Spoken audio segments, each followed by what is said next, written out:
प्रिय दर्शकों, राशिफल का कार्यक्रम हम शुरू करें उससे पहले आपको ये बताते चले, राशिफल का कार्यक्रम आपकी जन्म राशि चंद्र राशि पर आधारित है। तो इस राशिफल के कार्यक्रम को आप लग्न कुंडली से न देखिएगा। चलिए शुरू करते हैं।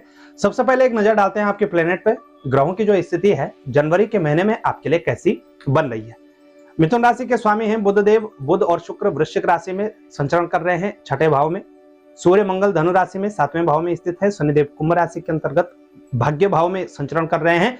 राहु की बात करें, राहु मीन राशि में कर्म भाव में स्थित है। देवगुरु बृहस्पति मेष राशि के अंतर्गत लाभ भाव में संचरण कर रहे हैं। केतु की बात करें तो केतु कन्या राशि के अंतर्गत चौथे भाव में स्थित है और चंद्रमा महारंभ में सिंह राशि के अंतर्गत संचरण करेंगे। स्थिति मिथुन राशि के जातकों की कुछ इस तरह की बन रही है। इसी ग्रह गोचर स्थिति के बीच कुछ ग्रह परिवर्तन भी करेंगे, तो कौन से वो परिवर्तन है और उसके बाद कैसी स्थिति आपके लिए बनेगी, इस पर भी एक दृष्टि डाल देते हैं।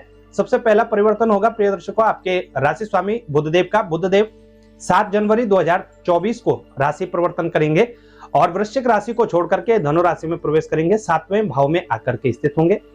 14 तारीख को सूर्यदेव का रात्रि में परिवर्तन होगा और सूर्यदेव धनु राशि को छोड़ करके मकर राशि में प्रवेश करेंगे। सूर्यदेव 8वें भाव में स्थित होंगे। यहां आपको सतर्क सावधान भी रहना होगा स्वास्थ्य को लेकर के। शुक्रदेव 18 जनवरी को राशि परिवर्तन करेंगे और शुक्रदेव 6ठे भाव को छोड़ करके 7वें भाव में स्थित होंगे, धनु राशि में संचरण करेंगे। और यहां पर शुक्रदेव चूंकि कारक होते हैं तो कुछ ना कुछ परिवर्तन आपको देने का कार्य अवश्य करेंगे। इन ग्रहों में से चंद्रमा की भी हम बात कर लेते हैं। तो चंद्रमा बहुत ही गतिशील ग्रह हैं, आप सबको पता है। चंद्रमा 2 से सवा 2 दिन के भीतर ही अपनी राशि परिवर्तन कर लेते हैं। चंद्रमा जब भी शुभ ग्रहों के साथ होते हैं उनमें शुभता होती है। चंद्रमा जब भी शुभ भाव में बैठते हैं तो उस भाव से संबंधित लाभ आपको देने का कार्य करते हैं। लेकिन वही चंद्रमा यदि क्रूर ग्रहों के साथ युति बना ले, चंद्रमा ऐसे भाव में बैठ जाए जहां पर वो कारक नहीं होते हैं, तो कहीं ना कहीं नेगेटिविटी, नकारात्मक स्थितियां देने का कार्य भी करते हैं।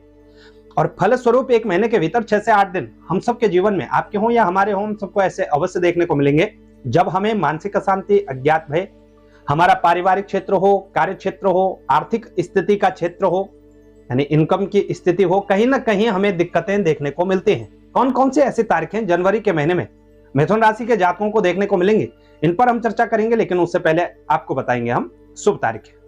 मिथुन राशि के जातकों को 5, 6, 9, 10, 13, 14, 18, 19, 22, 23, 24, 25 और 31 जनवरी शुभ तारीखें बन रही हैं। इन तारीखों में कहीं ना कहीं आपको लाभ होगा। वहीं 2, 3, 7, 8, 11, 12, 27, 28, 29 और 30 जनवरी आपको विशेष रूप से सतर्क सावधान रहना होगा। शेष तारीखें आपके लिए सामान्य तारीखें रहेंगी। ये तो रही मिथुन राशि के जातकों की संपूर्ण जनवरी माह की ग्रह गोचर स्थिति। प्रिय दर्शकों, इस ग्रह गोचर स्थिति के भी सबसे पहले स्वास्थ्य के दृष्टिकोण से देख लेते हैं। स्वास्थ्य के दृष्टिकोण से मिथुन राशि के जातकों को जनवरी के माह में क्या क्या उतार चढ़ाव देखने को मिलेंगे। तो प्रिय दर्शकों, मिथुन राशि के जातकों को सतर्क सावधान अवश्य रहना होगा। बहुत उत्तम स्थिति तो नहीं है। प्रथम माह में कहीं ना कहीं दिक्कतें आपको देखने को मिल सकती हैं। अंतिम 2 सप्ताहों में आपको त्वचा से संबंधित समस्याएं देखने को मिल सकती हैं, नेत्रों से संबंधित समस्याएं देखने को मिल सकती हैं। आधा सीसी का दर्द, माइग्रेशन जैसी प्रॉब्लम यदि है पहले से ही तो बढ़ सकती है या माइग्रेशन जैसी प्रॉब्लम देखने को मिल सकती है। इसलिए सतर्कता सावधानी अवश्य बरतिएगा। खान पान का विशेष रूप से ध्यान रखिएगा। स्वास्थ्य के लाभ के लिए आपको प्रतिदिन सूर्यदेव को जल देना है। ओम घृणी सूर्याय नमः, ओम घृणी सूर्याय नमः, इस मंत्र का आप जप करिएगा। सूर्यदेव को अर्घ्य प्रदान करिएगा और हर बुधवार को भगवान गणपति के मंदिर में जाकर के भगवान गणपति के निमित्त आप व्रत ले सकते हैं या आप भगवान गणपति को दूब घास दुर्वा अर्पण करिएगा और कुछ ना कुछ मीठा या बेसन के लड्डू हो या मोदक हो या जो भी आपके पास अवेलेबल हो, भगवान गणपति को भोग लगा करके प्रार्थना करिएगा। निश्चित ही आपको लाभ देखने को मिलेगा।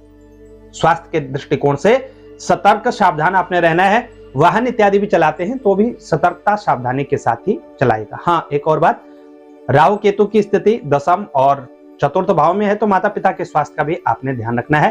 कहीं ना कहीं दिक्कतें आपको देखने को मिल सकती हैं। चलते हैं आपके करियर की ओर। कार्य क्षेत्र, नौकरी व्यवसाय के दृष्टिकोण से कैसा रहेगा जनवरी का माह। तो प्रिय दर्शकों, मिथुन राशि के जातकों के लिए कर्म भाव के स्वामी देवगुरु बृहस्पति बनते हैं। 10वें भाव में राहु स्थित है तो बहुत अच्छी उत्तम स्थिति कार्य क्षेत्र को लेकर के भी नहीं है। कहीं ना कहीं कार्य क्षेत्र में अनबन की स्थिति, जो आपके सीनियर्स हैं, जो आपके बॉस हैं, उनके साथ कहीं ना कहीं वाद विवाद हो सकता है। कार्य क्षेत्र में अन्य माहों की भांति जनवरी के महीने में कार्य क्षेत्र में कहीं ना कहीं काम का प्रेशर आप ले सकते हैं और काम को लेकर के थोड़ा सतर्क सावधान आपको अवश्य रहना होगा। इसके साथ साथ मन में कई प्रकार के भटकाव आ सकते हैं, तो उन भटकावों से भी आपको बचना है। नौकरी परिवर्तन के लिए बहुत उत्तम स्थिति नहीं है, परिवर्तन की स्थिति बहुत अच्छी नहीं है, या नया व्यवसाय आप यदि प्रारंभ कर रहे हैं तो भी अभी इस माह बहुत अच्छी उत्तम स्थिति नहीं बन रही है। इसको लेकर के थोड़ा सतर्क सावधान रहिएगा। जिस भी कार्य क्षेत्र में है उसी में निरंतरता बनाए रखिएगा, उसी कार्य क्षेत्र को पकड़ के रखिएगा, निश्चित ही उसी कार्य क्षेत्र में आपको लाभ देखने को मिलेंगे। यहाँ पे राहु स्थित है तो दिग्भ्रमित की स्थिति मिथुन राशि के जातकों के लिए अवश्य बनी हुई है। कहीं ना कहीं आप अपने काम से असंतुष्ट होंगे और अपने आप को फेलियर जैसा महसूस करेंगे, जबकि इन सब चीजों की आवश्यकता नहीं है। आपका जो भी आपका मुकाम है, जो आप नौकरी करते हैं या व्यवसाय करते हैं, जिस भी फील्ड में है उसी पर निरंतरता बनाए रखिएगा। निश्चित ही उन्हीं कार्यों में भी कहीं ना कहीं आपको सफलताएं देखने को मिलेंगी, लेकिन अभी स्थिति बहुत अच्छी नहीं है। और जो जातक सरकारी नौकरी इत्यादि की तैयारियां कर रहे हैं उनको भी कहीं ना कहीं दिक्कतें देखने को मिल सकती हैं। जो जातक राजनीति इत्यादि के क्षेत्र से जुड़े हुए हैं उनको भी विशेषकर अपनी वाणी पर लगाम लगाने की आवश्यकता है। कहीं ना कहीं वो विवादित बोल सकते हैं, जिसके कारण मिथुन राशि के वो जातक जो राजनीति के क्षेत्र से जुड़े हुए हैं उनको कहीं ना कहीं दिक्कतों का सामना करना पड़ सकता है। तो इस बात का आप अवश्य ध्यान रखिएगा। आर्थिक स्थिति के दृष्टिकोण से देखें, रेगुलर इनकम कैसी रहेगी, तो रेगुलर इनकम के स्वामी आपके लिए मंगल देव बनते हैं। यहाँ पर देवगुरु बृहस्पति स्थित है। देवगुरु बृहस्पति अपने मित्र की राशि में है और यहाँ पर देवगुरु बृहस्पति कारक भी होते हैं। कहीं ना कहीं इनकम की जो स्थिति है आपके लिए शुभ रहेगी, लेकिन खर्चों में बढ़ोतरी होगी। और जब तक राशि स्वामी बुध देव और शुक्र देव छठे भाव में स्थित हैं, कहीं ना कहीं पैसा आपका अत्यधिक रूप से खर्च हो सकता है और कुछ गलत इन्वेस्ट भी आप कर सकते हैं। इसलिए ऐसे इन्वेस्ट को करने से आपने बचना है। यदि किसी प्रकार से शॉर्टकट तरीकों से आप धन प्राप्ति करते हैं तो कहीं ना कहीं वहां आपको दिक्कतें देखने को मिल सकते हैं। शॉर्टकट तरीके बहुत है, शेयर मार्केट, सट्टा लॉटरी इत्यादि पर आप बहुत ज्यादा इन्वेस्ट करते हैं तो यहां आपको सतर्क सावधान रहना होगा। वैसे आर्थिक स्थिति के दृष्टिकोण से जनवरी का जो महीना है मिथुन राशि के जातकों के लिए लाभप्रद माह साबित होगा। प्रिय दर्शकों, इस जनवरी के माह में भागदौड़ का माहौल बनने वाला है। मिथुन राशि के जातकों को भागदौड़ थोड़ा अत्यधिक रहेगी, कार्य क्षेत्र में संघर्ष अत्यधिक करना पड़ सकता है और इसके साथ साथ कंपटीशन के क्षेत्र में जो आपके शत्रु हैं वो कहीं ना कहीं आप पर हावी होने का प्रयास करेंगे।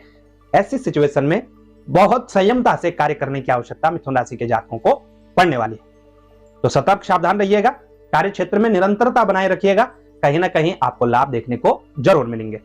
जनवरी का महीना मिथुन राशि के जातकों के लिए लाभप्रद हो, यही हम प्रार्थना करते हैं। नमस्कार। जानकारी अच्छी लगे तो शेयर जरूर करिएगा। चैनल पर नए हैं तो चैनल को सब्सक्राइब करना ना भूलेगा।